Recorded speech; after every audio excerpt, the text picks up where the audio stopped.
In this video, I'm just doing a quick demo of me putting on this privacy screen from Ben Coco, and you can see if it's going to work out well for you and hopefully help you out.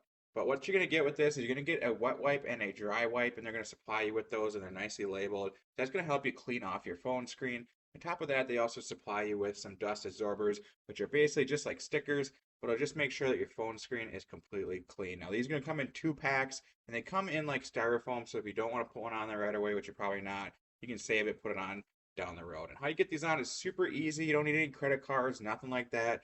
Just lay it on there, make sure it's on there straight, and then push it down. And that's it. It's on there, no bubbles. It is good to go. And now here's what it looks like in action. So it's going to have four-way privacy, which means whatever way you tilt your phone, whether it's the left, right, up, or down, it's going to go completely dark so the person next to you can't see it. So it does work out pretty good. Another thing I love about this too is I got the blue tinted one, but it doesn't like make your screen blue or make it, harder to see or anything like that. My phone's so bright and looks amazing. So overall, I am super happy with this. Easy to put on, does its job exactly like it should. So I give it 2 thumbs up.